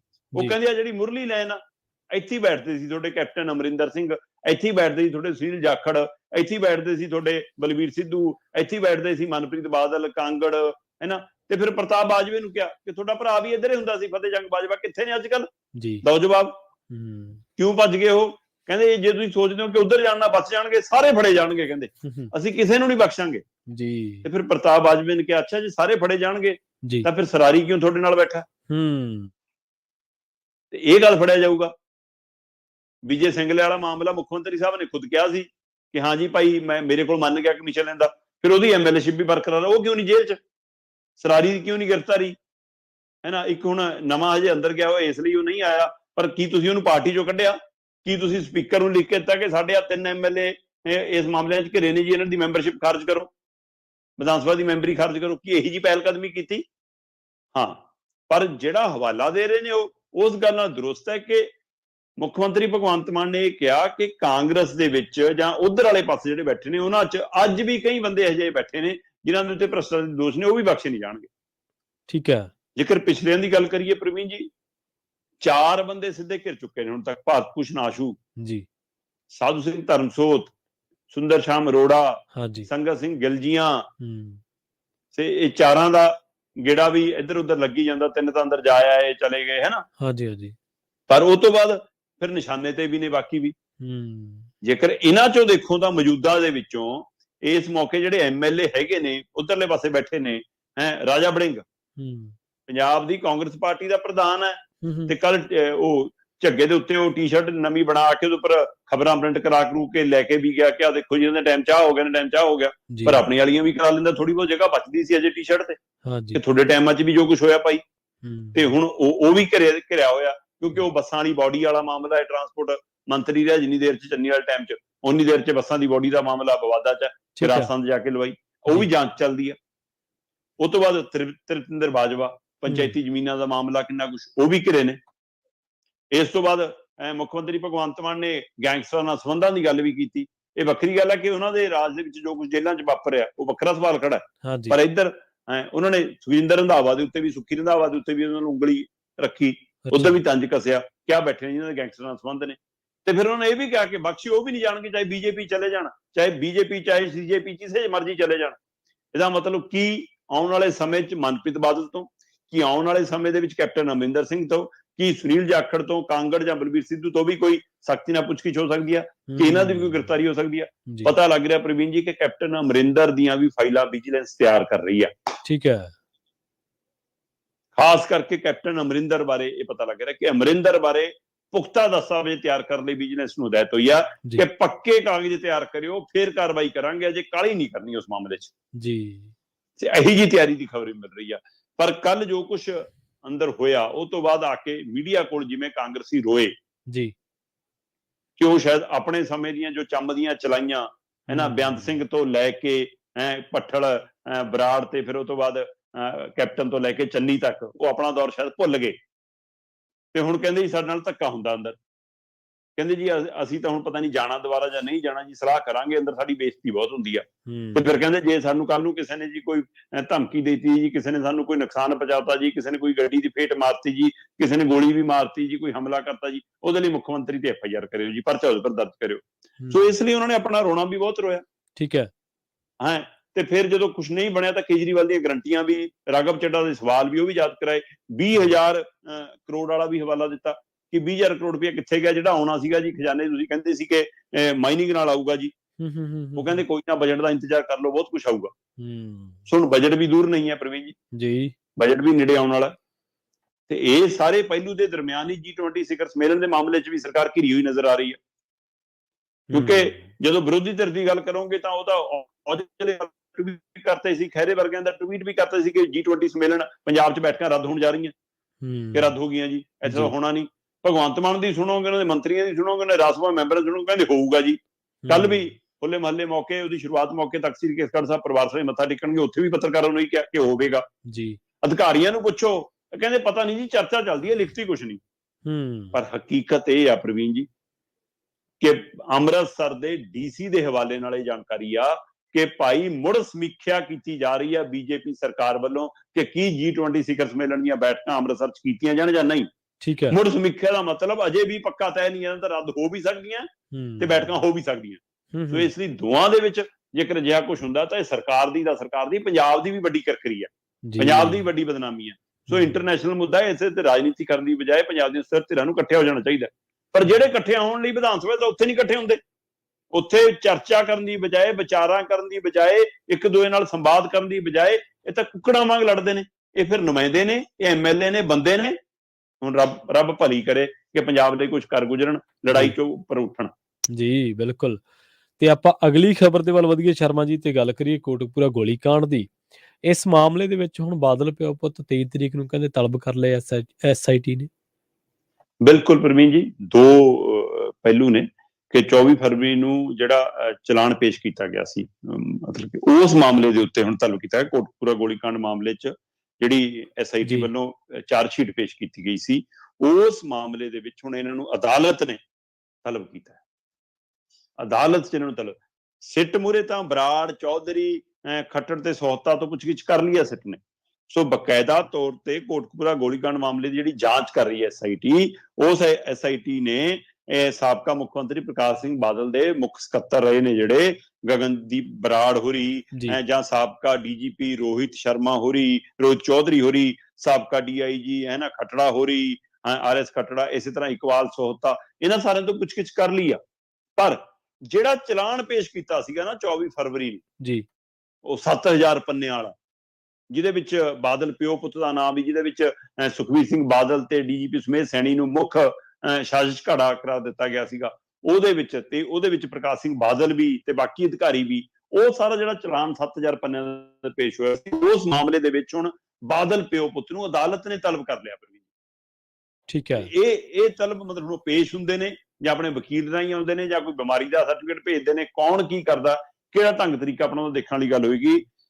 14 ਅਕਤੂਬਰ 2015 ਨੂੰ ਜਿਹੜਾ ਕੋਟਕਪੂਰਾ ਗੋਲੀकांड ਵਾਪਰਿਆ, ਫਾਇਰਿੰਗ ਵਾਪਰੀ, ਉਸ ਮਾਮਲੇ ਦੇ ਵਿੱਚ ਹੁਣ ਬਕਾਇਦਾ ਤੌਰ ਤੇ ਜਿਹੜੀ ਸਿੱਟ ਨੇ ਆਪਣੀ ਰਿਪੋਰਟ ਤਿਆਰ ਕਰਕੇ, ਚਲਾਨ ਤਿਆਰ ਕਰਕੇ ਪੇਸ਼ ਕੀਤਾ ਸੀ 24 ਫਰਵਰੀ ਨੂੰ। ਉਹਦੇ ਹਵਾਲੇ ਨਾਲ ਜਿਹੜੀ ਜੁਡੀਸ਼ੀਅਲ ਮੈਜਿਸਟ੍ਰੇਟ ਹੈ ਉਹਨੇ ਅਜੇ ਪਾਲ ਸਿੰਘ ਹੋਰਾਂ ਨੇ ਉਹਨਾਂ ਦੀ ਅਦਾਲਤ ਦੇ ਵਿੱਚ ਇਹਨਾਂ ਨੂੰ ਪੇਸ਼ ਹੋਣ ਲਈ ਮਤਲਬ ਹੁਕਮ ਭੇਜ ਦਿੱਤਾ ਗਿਆ, ਤਲਬ ਕਰ ਲਿਆ ਗਿਆ, ਜਿਹਦੇ ਵਿੱਚ ਉਚੇਚੇ ਤੌਰ ਤੇ ਉਸ ਸਮੇਂ ਦੇ ਮੁੱਖ ਮੰਤਰੀ ਪ੍ਰਕਾਸ਼ ਸਿੰਘ ਬਾਦਲ, ਉਸ ਸਮੇਂ ਦੇ ਉਪ ਮੁੱਖ ਮੰਤਰੀ ਤੇ ਗ੍ਰਹਿ ਮੰਤਰੀ ਸੁਖਬੀਰ ਸਿੰਘ ਬਾਦਲ ਤੇ ਉਹ ਤੋਂ ਬਾਅਦ ਸੁਮੇਧ ਸੈਣੀ ਜਿਹੜੇ ਉਸ ਸਮੇਂ ਡੀਜੀਪੀ ਸੀ, ਇਸੇ ਤਰ੍ਹਾਂ ਆਈਜੀ ਪਰਮਰਾਜ ਸਿੰਘ ਉਮਰਾ ਨੰਗਲ, ਇਸੇ ਤਰ੍ਹਾਂ ਐਸਐਸਪੀ ਚਰਨਜੀਤ ਸ਼ਰਮਾ, ਉਸ ਸਮੇਂ ਡੀਜੀਪੀ ਇੱਕ ਡੀਆਈਜੀ ਰਹੇ ਫਿਰੋਜ਼ਪੁਰ ਰੇਂਜ ਵਾਲੇ ਅਮਰ ਸਿੰਘ ਚਾਹਲ, ਹੈ ਨਾ, ਇਹਨਾਂ ਸਾਰਿਆਂ ਨੂੰ, ਸੁਖਜਿੰਦਰ ਸਿੰਘ ਮਾਨ ਤੇ ਥਾਣਾ ਸਿਟੀ ਵਾਲਾ ਜਿਹੜਾ ਮੁਖੀ ਰਿਹਾ ਗੁਰਦੀਪ ਸਿੰਘ ਪੰਧੇਰ ਹੋਰੀ, ਉਹਨਾਂ ਸਾਰਿਆਂ ਨੂੰ ਨੋਟਿਸ ਜਾਰੀ ਕਰਕੇ ਕਿਹਾ ਗਿਆ ਕਿ ਭਾਈ 23 ਮਾਰਚ ਨੂੰ ਤੁਹਾਨੂੰ ਸੱਦਿਆ ਜਾਂਦਾ, ਆ ਕੇ ਪੇਸ਼ ਹੋਵੋ। ਹੁਣ ਦੇਖਦੇ ਹਾਂ ਜੀ ਕੌਣ ਕੌਣ ਪੇਸ਼ ਹੁੰਦਾ, ਕੌਣ ਕੌਣ ਨਹੀਂ। ਇਸ ਮਾਮਲੇ 'ਚ ਸਰਕਾਰ ਵੀ ਚਾਹੁੰਦੀ ਆ, ਸਿੱਟ ਵੀ ਚਾਹੁੰਦੀ ਆ, ਸਿੱਟ ਦੇ ਹਵਾਲੇ ਨਾਲ ਕਿ ਅਦਾਲਤ 'ਚ ਛੇਤੀ ਕੋਈ ਪੱਖ ਆਵੇ ਤੇ ਇਹਨਾਂ ਨੂੰ ਅੰਦਰ ਭੇਜ ਦਈਏ ਇੱਕ ਤਰ੍ਹਾਂ ਨਾਲ, ਤਾਂ ਕਿ ਅਸੀਂ ਇਹ ਦਾਗ ਜਿਹੜੇ ਲੱਗੇ ਨੇ ਸਿਆਸਤ ਦੇ ਮੱਥੇ ਦੇ ਉੱਤੇ ਕਿ ਭਾਈ ਇਸ ਮਾਮਲੇ 'ਚ ਕੁਛ ਨਹੀਂ ਕਰ ਰਹੇ, ਉਹਦੇ ਵਿੱਚ ਸਾਡੀ ਨਜ਼ਰ ਆਵੇ ਕਿ ਅਸੀਂ ਕੁਛ ਕਰ ਗੁਜ਼ਰਿਆ। ਸੋ ਉਸ ਦੀ ਪਹਿਲ ਕਦਮੀ ਵੱਲ ਵਧਿਆ ਜਾ ਰਿਹਾ। ਪਰ ਇੱਥੇ ਅਜੇ ਵੀ ਚਰਚਾਵਾਂ ਸਿਆਸੀ ਗਲਿਆਰਿਆਂ 'ਚ, ਰਾਜਨੀਤਿਕ ਖੇਤਰਾਂ 'ਚ ਇਹ ਚੱਲਦੀਆਂ ਨੇ ਪ੍ਰਵੀਨ ਜੀ ਕਿ ਇਹ ਸਾਰੇ ਮਾਮਲੇ ਦੇ ਵਿੱਚ ਕੋਈ ਕੁਵਰ ਵਿਜੇ ਪ੍ਰਤਾਪ ਵਾਲੇ ਨਾਮ ਕਿਉਂ ਬਾਹਰ ਰੱਖੇ ਗਏ ਨੇ, ਉਹ ਨਾਮਾਂ ਨੂੰ ਇਹਨਾਂ ਨਾਮਾਂ 'ਚ ਕਿਉਂ ਨਹੀਂ ਸ਼ਾਮਲ ਕੀਤਾ ਗਿਆ? ਕਿ ਉਸ ਨਾਮਾਂ ਨੂੰ ਬਾਹਰ ਰੱਖ ਕੇ ਕਿਸੇ ਨੂੰ ਬਚਾਉਣ ਦੀ ਕਵਾਇਦ ਤਾਂ ਨਹੀਂ, ਜਾਂ ਰਾਜਨੀਤਿਕ ਧਿਰਾਂ ਨੂੰ ਜਿਹੜਾ ਜਿਨ੍ਹਾਂ ਦਾ ਨਾਂ ਹੈ ਕਿ ਇਹ ਸੱਚਮੁੱਚ ਇਹਨਾਂ ਤੇ ਕੋਈ ਜਾਂਚ ਪੜਤਾਲ ਹੋਏਗੀ ਜਾਂ ਡੰਮੀ ਨਾਂ ਸ਼ਾਮਲ ਨੇ? ਅਜੇ ਬਹੁਤ ਕੁਝ ਦੇਖਣਾ ਬਾਕੀ ਆ। ਪਰ ਫਿਲਹਾਲ ਪੇਸ਼ ਕੀਤੇ ਗਏ ਚਲਾਨ ਦੇ ਬਾਅਦ ਤਲਬ ਕੀਤਾ ਜਾਣਾ, ਇਹਦੇ ਨਾਲ ਇੱਕ ਡਿੰਗ ਅਗਲੀ ਪੁੱਟੀ ਹੋਈ ਨਜ਼ਰ ਆ ਰਹੀ ਹੈ। ਜੀ ਜੀ ਜੀ। ਅਗਲੀ ਖਬਰ ਦੇ ਵੱਲ ਵਧੀਏ ਸ਼ਰਮਾ ਜੀ, ਤੇ ਗੱਲ ਕਰੀਏ ਇੱਕ ਉਸ ਖਬਰ ਦੀ ਜਿਹਦੇ ਵਿੱਚ ਕਤਲ ਵੀ ਹੋਇਆ, ਵੀਡੀਓ ਵੀ ਬਣੀ ਹੈ, ਪਰ ਜ਼ਿੰਮੇਵਾਰੀ ਕੋਈ ਨਹੀਂ ਸ਼ਰਮਾ ਜੀ। ਪ੍ਰਵੀਨ ਜੀ, ਮਤਲਬ ਨਾ ਹੱਦ ਦਰਜੇ ਦੀ ਇਹ ਨਲਾਇਕੀ ਸਾਬਤ ਹੁੰਦੀ ਆ ਕਿ ਇੱਕ ਪਾਸੇ ਅਸੀਂ ਕਹਿੰਦੇ ਆ ਕਿ ਪੰਜਾਬ ਪੁਲਿਸ ਪੰਜਾਬ ਦੇ ਵਿੱਚ ਮਤਲਬ ਕਿ ਸੁਰੱਖਿਆ ਦੇ ਕੰਮਾਂ ਦੇ ਵਿੱਚ ਨਾਕਾਮ ਰਹਿੰਦੀ ਆ ਜੀ, ਉਹ ਜਿਹੜੇ ਪ੍ਰਬੰਧ ਕਰਨੇ ਨੇ, ਜੋ ਕਰਨਾ ਉਹ ਨਹੀਂ ਕਰ ਪਾਉਂਦੀ। ਉਹਦੇ ਕਾਰਨ ਕੀ ਨੇ ਜੀ? ਉਹ ਸਰਹੱਦ ਪਾਰ ਤੋਂ ਨਸ਼ਾ ਵੀ ਆਉਂਦਾ ਜੀ, ਚਿੱਟਾ ਵੀ ਆਉਂਦਾ ਜੀ, ਬਾਰਡਰ ਤੇ BSP ਲੱਗੀ ਜੀ, ਤੇ ਕੇਂਦਰ ਕੋਲ ਜੀ ਰੋਣਾ ਵੀ ਰੋਇਆ ਮੁੱਖ ਮੰਤਰੀ ਸਾਹਿਬ। ਹੁਣ ਕਹਿੰਦੇ ਜੀ ਅਸੀਂ ਸੈਕਿੰਡ ਡਿਫੈਂਸ ਲਾਈਨ ਵੀ ਬਣਾ ਲਈ। ਪਰ ਪੰਜਾਬ ਪੁਲਿਸ ਦਾ ਜਿਹੜਾ ਪੁਰਾਣਾ ਅਕਸ ਹੈ ਉਹ ਧੱਕੇਸ਼ਾਹੀ ਵਾਲਾ ਵੀ ਨਜ਼ਰ ਆਉਂਦਾ, ਉਹ ਰਿਸ਼ਵਤਖੋਰੀ ਵਾਲਾ ਵੀ ਨਜ਼ਰ ਆਉਂਦਾ, ਉਹ ਮਿਲੀ ਭੁਗਤ ਵਾਲਾ ਵੀ ਨਜ਼ਰ ਆਉਂਦਾ। ਇੱਕ ਲਿਬੜੀ ਮੈਸ ਫਿਰ ਸਾਰਿਆਂ ਨੂੰ ਲਬੇੜਦੀ, ਇਸ ਲਈ ਚਾਹੇ ਚੰਦ ਅਫਸਰ ਅਜਿਹੇ ਹੋਣ, ਚੰਦ ਅਧਿਕਾਰੀ ਅਜਿਹੇ ਹੋਣ, ਪਰ ਸਮੁੱਚੀ ਪੰਜਾਬ ਪੁਲਿਸ ਦਾ ਅਕਸ ਅਜਿਹਾ ਬਣ ਚੁੱਕਿਆ। ਉਸੇ ਅਕਸ ਦਾ ਆ ਪ੍ਰਗਟਾਵਾ ਗੋਬਿੰਦਵਾਲ ਜੇਲ੍ਹ ਕਾਂਡ ਹੈ ਜੀ। ਇਹ ਪਹਿਲਾ ਵਰਤਾਰਾ ਨਹੀਂ ਹੈ ਪੰਜਾਬ 'ਚ। ਪਿਛਲੀਆਂ ਸਰਕਾਰਾਂ ਸਮੇਂ ਜੇਲ੍ਹਾਂ ਟੁੱਟਦੀਆਂ ਰਹੀਆਂ, ਜੇਲ੍ਹਾਂ 'ਚੋਂ ਕੈਦੀ ਵੀ ਫਰਾਰ ਹੁੰਦੇ ਰਹੇ, ਅੰਦਰ ਕੁੱਟਮਾਰ ਦੇ ਘਟਨਾਵਾਂ ਵੀ ਵਾਪਰਦੀਆਂ, ਅੰਦਰ ਕਤਲਾਂ ਦੇ ਵਾਰਦਾਤ ਵੀ ਹੁੰਦੀ ਰਹੀ। ਸੋ ਸਾਰਾ ਵਰਤਾਰਾ ਇਹ ਭਾਰਤ ਦੀਆਂ, ਪੰਜਾਬ ਦੀਆਂ ਜੇਲ੍ਹਾਂ 'ਚ ਇੱਕੋ ਸਾਰ ਦਾ ਖੁੱਲਾ ਕਾਂਡ, ਸਾਰਿਆਂ ਨੂੰ ਪਤਾ ਜੀ ਜੀ। ਸੋ ਇਸ ਲਈ ਪਰ ਕਈ ਵਾਰ ਇਸ ਮਸਲਿਆਂ 'ਚ ਕਈ ਵਾਰ ਕਿਸੇ ਨੂੰ ਲੱਗਦਾ ਕਿ ਸ਼ਾਇਦ ਇਹ ਇੱਕ ਵੱਖਰਾ ਕੁਝ ਨਵਾਂ ਹੋ ਗਿਆ ਇਸ ਸਰਕਾਰ ਸਮੇਂ। ਨਹੀਂ, ਇਹ ਪਹਿਲਾਂ ਵੀ ਹੁੰਦਾ ਰਿਹਾ। ਪਰ ਇਹਦਾ ਮਤਲਬ ਇਹਦੇ ਲਈ ਅਧਿਕਾਰੀ ਤੇ ਸਰਕਾਰਾਂ ਜ਼ਿੰਮੇਵਾਰ ਤਾਂ ਹਨ ਨਾ। ਬਿਲਕੁਲ ਨਹੀਂ, ਕਿਉਂ ਨਹੀਂ, ਚਾਹੇ ਉਸ ਸਮੇਂ ਦੀਆਂ ਚਾਹੇ ਮੌਜੂਦਾ। ਗੋਬਿੰਦਵਾਲ ਜੇਲ੍ਹ ਪ੍ਰਵੀਨ ਜੀ ਉਹ ਜੇਲ੍ਹ ਮੰਨੀ ਜਾਂਦੀ ਆ ਜਿਹੜੀ ਜੇਲ੍ਹ ਪੰਜਾਬ ਦੀਆਂ ਸਮੁੱਚੀਆਂ ਜੇਲ੍ਹਾਂ 'ਚੋਂ ਹਾਈਟੈਕ ਜੇਲ੍ਹ ਜੀ। ਇਹ ਜੇਲ੍ਹ ਉਹ ਮੰਨੀ ਜਾਂਦੀ ਆ ਜਿੱਥੇ ਮਤਲਬ ਕਹਿੰਦੇ ਜੀ ਕਿ ਜਿਹੜੇ ਖੂੰਖਾਰ ਮਤਲਬ ਕਿ ਕੈਦੀ ਹੋਣ ਉਹਨਾਂ ਨੂੰ ਰੱਖਣ ਦੇ ਲਈ ਪ੍ਰਬੰਧ ਨੇ। ਤੇ ਜੇਕਰ ਇਸ ਜੇਲ੍ਹ 'ਚ ਇਹ ਹਾਲ ਆ ਜੀ ਤਾਂ ਫਿਰ ਬਾਕੀ ਜੇਲ੍ਹਾਂ ਦਾ ਕੀ ਹਾਲ ਹੋਊਗਾ? ਮੈਨੂੰ ਪਤਾ ਲੱਗਿਆ ਕਿ ਪਿਛਲੇ ਦੌਰ ਦੇ ਵਿੱਚ ਕੁਝ ਟੀਮਾਂ ਕੇਂਦਰੀ ਏਜੰਸੀਆਂ ਦੀਆਂ ਪੰਜਾਬ ਦੇ ਦੌਰੇ ਤੇ ਆਈਆਂ, ਪੰਜਾਬ ਦੀਆਂ ਜੇਲ੍ਹਾਂ ਦਾ ਦੌਰਾ ਕੀਤਾ ਉਹਨਾਂ ਨੇ ਪ੍ਰਵੀਨ ਜੀ, ਔਰ ਉਹਨਾਂ ਨੇ ਲਿਖਤੀ ਤੌਰ ਤੇ ਪੰਜਾਬ ਸਰਕਾਰ ਨੂੰ ਔਰ ਕੇਂਦਰ ਨੂੰ ਇਹ ਹਦਾਇਤ ਭੇਜੀ ਕਿ ਇੱਥੇ ਗੈਂਗਸਟਰਾਂ ਦਾ, ਇੱਥੇ ਅੰਦਰ ਜਿਹੜੇ ਖਤਰਨਾਕ ਕੈਦੀ ਨੇ ਉਹਨਾਂ ਦਾ ਪੁਲਿਸ ਨਾਲ, ਅਧਿਕਾਰੀਆਂ ਨਾਲ ਅਜਿਹਾ ਤਾਲਮੇਲ ਹੈ ਕਿ ਤੁਸੀਂ ਨਾ ਅੰਦਰ ਚਿੱਟਾ ਰੋਕ ਸਕਦੇ ਹੋ, ਨਾ ਨਸ਼ਾ ਰੋਕ ਸਕਦੇ ਹੋ, ਨਾ ਪੈਸਾ ਰੋਕ ਸਕਦੇ ਹੋ, ਨਾ ਹਥਿਆਰ ਰੋਕ ਸਕਦੇ ਹੋ, ਨਾ ਮਤਲਬ ਇਹਨਾਂ ਦੇ ਵਿੱਚ ਆਪਸੀ ਸਾਂਠ-ਗਾਂਠ ਰੋਕ ਸਕਦੇ ਹੋ। ਇਸ ਲਈ ਇਹਨਾਂ ਕੈਦੀਆਂ ਨੂੰ ਦੱਖਣੀ ਉਦੀਆਂ ਜੇਲ੍ਹਾਂ 'ਚ ਸ਼ਿਫਟ ਕੀਤਾ ਜਾਵੇ, ਜਿੱਥੇ ਇਹਨਾਂ ਦੇ ਭਾਸ਼ਾ ਨਾਲ ਵੀ ਨਾ ਸੰਬੰਧ ਹੋਵੇ, ਆਪਸ ਵਿੱਚ ਮਿਲਾ ਭੁਗਤਣਾ ਹੋਵੇ। ਉਸ ਲਈ ਕਹਿੰਦੇ ਉੱਥੇ ਸ਼ਿਫਟ ਕਰ ਦਿਓ। ਇੱਥੋਂ ਤੱਕ ਮਤਲਬ ਪੰਜਾਬ 'ਚੋਂ ਕੇਸਾਂ ਸ਼ਿਫਟ ਹੋ ਰਹੇ ਸੀ, ਹੁਣ ਕੈਦੀ ਵੀ ਸ਼ਿਫਟ ਹੋਣ ਦੀ ਕਵਾਇਦ ਹੈ। ਤੇ ਜੇਕਰ ਇਹ ਹੁੰਦਾ ਇਹਦਾ ਮਤਲਬ ਹੋਰ ਰਹਿੰਦਾ ਖੁੰਦਾ ਭਰੋਸਾ ਖਤਮ ਹੋ ਜਾਣਾ ਜੀ। ਸੋ ਇਸ ਹਵਾਲੇ ਨਾਲ ਜਦੋਂ ਮੈਂ ਇਹ ਘਟਨਾਕ੍ਰਮ ਨੂੰ ਦੇਖਿਆ ਤਾਂ ਤੱਥ ਸਾਹਮਣੇ ਆ ਰਹੇ ਨੇ ਪ੍ਰਵੀਨ ਜੀ, ਠੀਕ ਹੈ, ਕਿ ਜਿਹੜੀ ਬੈਰਕ 'ਚ ਲੜੇ ਕੈਦੀ ਜੀ, ਜਿਹੜੇ ਜਿਸ ਤਰ੍ਹਾਂ ਦੇ ਦੋਸ਼ਾਂ ਤਹਿਤ ਉਹ ਅੰਦਰ ਨੇ, ਸਿੱਧੂ ਮੂਸੇਵਾਲੇ ਦੇ ਕਤਲ ਨਾਲ ਸੰਬੰਧਿਤ ਨੇ, ਗੰਭੀਰ ਮਾਮਲੇ ਨੇ, ਤੇ ਉਹੋ ਜਿਹੇ ਕਤਲੋਗਾਰਤ ਵਾਲੇ ਮਾਮਲਿਆਂ ਦੇ ਵਿੱਚ, ਹਥਿਆਰਾਂ ਲੈਂਸ ਵਾਲੇ ਮਾਮਲਿਆਂ ਦੇ ਵਿੱਚ, ਗੈਂਗਸਟਰਾਂ ਸੰਬੰਧ ਵਾਲੇ ਮਾਮਲਿਆਂ ਦੇ ਵਿੱਚ ਇਹਨਾਂ ਕੈਦੀਆਂ ਦੀਆਂ ਬੈਰਕਾਂ ਦੇ ਅੰਦਰ ਚਮਚਾ ਤੱਕ ਹੈ ਨਾ, ਮਤਲਬ ਕਿ ਦੰਦਾਂ ਵਾਲਾ ਬੁਰਸ਼ ਵੀ ਪੂਰਾ ਸਾਬਤਾ ਨਹੀਂ ਦਿੰਦੇ ਇਹਨਾਂ ਨੂੰ। ਉਹ ਵੀ ਤੋੜ ਕੇ ਡੰਡੀ ਦਿੰਦੇ ਨੇ। ਮਤਲਬ ਕਿ ਨਾਲਾ ਪਾਣੀ ਤੱਕ ਨਹੀਂ ਰੱਖਣ ਦੀ ਇਜਾਜ਼ਤ ਹੁੰਦੀ। ਸੋ ਉਹ ਜਿੱਥੇ ਚਮਚਾ ਨਾਲਾ ਪਾਣੀ ਬੁਰਸ਼ ਦੰਦਾਂ ਵਾਲਾ ਰੱਖਣ ਤੱਕ ਦੀ ਪੂਰੀ ਇਜਾਜ਼ਤ ਨਹੀਂ, ਉੱਥੇ ਬੰਦਾ ਮਰ ਜਾਵੇ ਤੇ ਮੈਡੀਕਲ ਰਿਪੋਰਟ ਕਹੇ ਜੀ ਕਿ ਰਾੜਾਂ ਨਾਲ, ਭਾਰੀ ਹਥਿਆਰਾਂ ਨਾਲ, ਲੋਹੇ ਦੇ ਡੰਡਿਆਂ ਨਾਲ ਇਹ ਹਮਲੇ ਹੋਏ ਨੇ ਜੀ, ਜਿਹੜਾ ਚਿਹਰਾ ਤੇ ਸਿਰ ਨੂੰ ਨਿਸ਼ਾਨਾ ਬਣਾਇਆ ਗਿਆ। ਮਤਲਬ ਤੈਅ ਸੀਗਾ ਕਿ ਬੰਦੇ ਮਾਰਨੇ ਨੇ। ਤੇ ਉਹ ਹਥਿਆਰ ਅੰਦਰ ਕਿਵੇਂ ਆਏ? ਫਿਰ ਉਹ ਤੋਂ ਬਾਅਦ ਵੀਡੀਓ ਬਣੀ।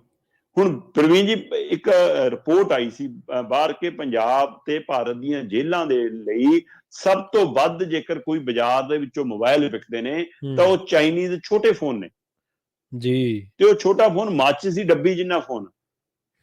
ਤੇ ਜੇਕਰ ਉਹ ਤੱਥ ਤੁਸੀਂ ਜਾਂਚ ਕਰ ਲਓ ਨਾ ਕਿ ਦੁਕਾਨਾਂ ਤੋਂ ਉਹਨਾਂ ਫੋਨਾਂ ਦੀ ਖਰੀਦ ਸਭ ਤੋਂ ਵੱਧ ਕੌਣ ਕਰਦਾ ਹੈ ਜੀ, ਤਾਂ ਉਹ ਰਿਕਾਰਡ ਦੱਸਦਾ ਹੈ ਕਿ ਜਿਹੜੇ ਪਰਿਵਾਰਾਂ ਦੇ ਕੈਦੀ ਮੈਂਬਰ, ਕੋਈ ਕੈਦੀ ਨੇ, ਹਾਂਜੀ, ਜਿਹੜੇ ਪਰਿਵਾਰਾਂ ਦਾ ਕੋਈ ਜੀ ਜੇਲ੍ਹ ਚ ਬੰਦਾ, ਜਾਂ ਤਾਂ ਉਹ ਪਰਿਵਾਰਾਂ ਦੇ ਜੀ ਖਰੀਦਦੇ ਨੇ ਉਹ ਫੋਨ, ਠੀਕ ਹੈ, ਜਾਂ ਉਹ ਫੋਨ ਸਭ ਤੋਂ ਵੱਧ ਪੁਲਿਸ ਮੁਲਾਜ਼ਮ ਖਰੀਦਦੇ ਨੇ।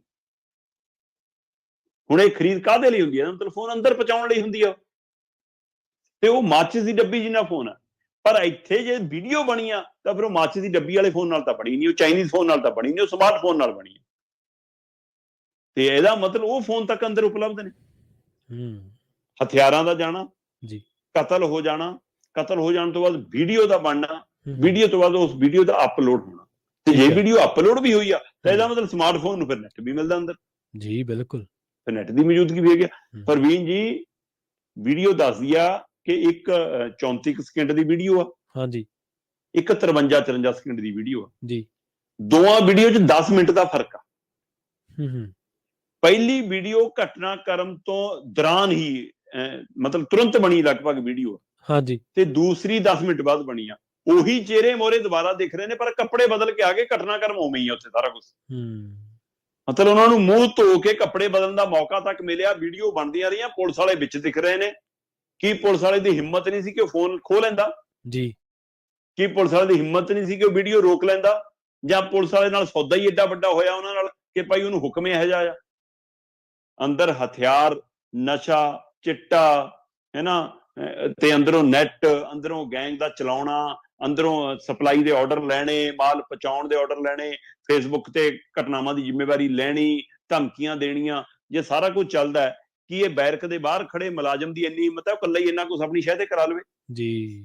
ਕਿ ਜੇਲ੍ਹ 'ਚ ਤੈਨਾਤ ਮੁਲਾਜ਼ਮਾਂ ਦੀ ਇੰਨੀ ਹਿੰਮਤ ਹੈ ਕਿ ਆਪਣੇ ਸਿਰ ਤੇ ਐਡਾ ਬੜਾ ਕਾਰੋਬਾਰ ਧੰਦਾ ਚਲਵਾ ਦੇਣ ਇਹਨਾਂ ਦਾ? ਇਹਦਾ ਮਤਲਬ ਬੜੀ ਸ਼ਕਤੀ ਦਾ ਹੱਥ ਹੈ, ਬੜੀ ਤਾਕਤ ਦਾ ਹੱਥ ਹੈ। ਕਿ ਉਹ ਤਾਕਤ ਪ੍ਰਸ਼ਾਸਨਿਕ ਤਾਕਤ ਹੈ, ਉਹ ਤਾਕਤ ਪੁਲਿਸ ਤਾਕਤ ਹੈ, ਜਾਂ ਰਾਜਨੀਤਿਕ ਤਾਕਤ ਵੀ ਹੈ? ਜਿਹੜੀ ਉਂਗਲ ਸੁਖਜਿੰਦਰ ਰੰਧਾਵਾ ਕੰਨੀ ਉੱਠਦੀ ਆ, ਉਹੀ ਉਂਗਲ ਹੁਣ ਵਾਲੀ ਸਰਕਾਰ ਕੰਨੀ ਉੱਠਣੇ। ਤੁਹਾਡੇ ਰਾਜ 'ਚ ਵੀ ਤਾਂ ਕੁਝ ਹੋ ਰਿਹਾ। ਤੇ ਫਿਰ ਹੁਣ ਦੱਸ ਦਿਓ, ਜੇ ਸੁਖਜਿੰਦਰ ਰੰਧਾਵਾ ਜੇਲ੍ਹ ਮੰਤਰੀ ਸੀ, ਹੁਣ ਤਾਂ ਮੁੱਖ ਮੰਤਰੀ ਖੁਦ ਜੇਲ੍ਹ ਮੰਤਰੀ ਹੈ ਜੀ। ਗ੍ਰਹਿ ਮੰਤਰੀ ਵੀ ਉਹੀ ਹੈ ਤੇ ਜੇਲ੍ਹ ਮੰਤਰੀ ਵੀ ਉਹੀ ਹੈ, ਮੁੱਖ ਮੰਤਰੀ ਵੀ ਉਹੀ ਹੈ। ਹੁਣ ਤਾਂ ਸਿੱਧਾ ਜ਼ਿੰਮੇਵਾਰੀ ਦੀ ਉਂਗਲ ਤੁਹਾਡੇ ਕੰਨੀ ਵੀ ਉੱਠਦੀ ਹੈ। ਸੋ ਆਉਣ ਵਾਲੇ ਕੱਲ ਨੂੰ ਤੁਹਾਡੀਆਂ ਜਾਂਚਾਂ ਸ਼ੁਰੂ ਹੋ ਜਾਣਗੀਆਂ। ਮਤਲਬ ਇਸੇ ਗੁੱਸੇ 'ਚ ਪੰਜਾਬ ਉਲਝਿਆ ਰਹੇ। ਤੇ ਇਹ ਸਾਰੇ ਘਟਨਾਕ੍ਰਮ ਨੇ ਸਾਫ਼ ਕਰ ਦਿੱਤਾ ਕਿ ਜੇਲ੍ਹਾਂ ਦੇ ਅੰਦਰ ਕੁਝ ਵੀ ਕੰਟਰੋਲ ਨਹੀਂ ਹੈ ਸਾਡਾ। ਪ੍ਰਵੀਨ ਜੀ, ਪੰਜਾਬ ਦੀਆਂ ਜੇਲ੍ਹਾਂ 'ਚ ਅਜੇ ਤੱਕ ਬੋਡੀ ਸਕੈਨਰ ਨਹੀਂ ਹੈਗੇ। ਪੰਜਾਬ ਦੀਆਂ ਜੇਲ੍ਹਾਂ ਦੇ ਵਿੱਚ ਜਿਹੜੀ ਆਹ ਸਭ ਤੋਂ ਹਾਈਟੈਕ ਜੇਲ੍ਹ ਜਿਹਨੂੰ ਕਹਿੰਦੇ ਨੇ ਨਾ, ਇੱਥੇ ਜੈਮਰ 2G ਵਾਲੇ ਲੱਗੇ ਨੇ ਤੇ ਨੈਟ ਪੰਜਾਬ ਨੂੰ 5G ਮਿਲ ਗਿਆ ਤੇ 4G ਤਾਂ ਹਰ ਟਾਵਰ ਤੇ ਚੱਲਦਾ ਜੀ।